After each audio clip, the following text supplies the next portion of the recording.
भारतीय कुश्ती महासंघ के अध्यक्ष सह भाजपा सांसद ब्रजभूषण शरण सिंह के ऊपर महिला पहलवानों के द्वारा लगाए गए यौन शोषण के आरोप पर कार्रवाई नहीं किए जाने के खिलाफ प्रदेश महिला कांग्रेस ने राज्य भर में सांसद ब्रजभूषण शरण सिंह का पुतला दहन किया। सांसद ब्रजभूषण शरण सिंह खिलाफ न केवल महिला कांग्रेस बल्कि कई अन्य सामाजिक संगठनों ने भी सड़क पर उतरकर इसका विरोध किया।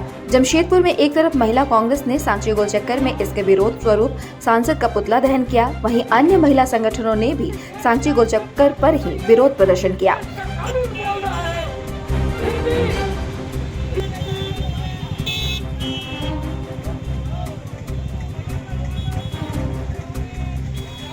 उन्होंने कहा कि देश की महिला पहलवान देश का नाम रोशन कर चुकी हैं और वैसे महिलाओं के साथ भाजपा के सांसद ने यौन शोषण किया है।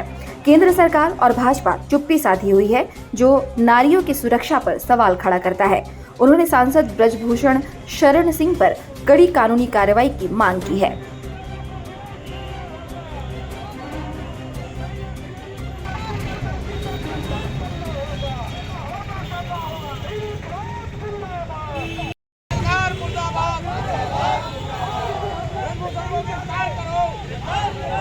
लगा सामने आता है और खासकर जब बात महिलाओं की हो, एक तरफ इनका कथन होता है कि बेटी बचाओ बेटी पढ़ाओ, और दूसरी तरफ अगर हम देखते हैं तो हमारे देश की आन बान शान, जिन्होंने ओलंपिक में, जिन्होंने कॉमनवेल्थ में हमारे पदक लेकर के आए हैं, जो देश की शान जिन्होंने बढ़ाई है, आज अपने ऊपर हो रहे हैं यौन पे उत्पीड़न के लिए इतने जघन्य अपराध के अगेंस्ट में आज वो जंतर मंतर में बैठी है और उनका सांसद जो भारतीय कुश्ती महासंघ का अध्यक्ष है उसका इस्तीफा तक लिया नहीं जा रहा है। आप मैसेज देना चाहते हैं कि क्या हम अपनी बेटियों को बाहर नहीं निकाले, क्या अपनी बेटी को पढ़ाए नहीं, क्या यही इनका चरित्र है? हम पूरी तरह से मोदी सरकार का विरोध करते हैं। ब्रजभूषण को फांसी की सजा के हम अपील करते हैं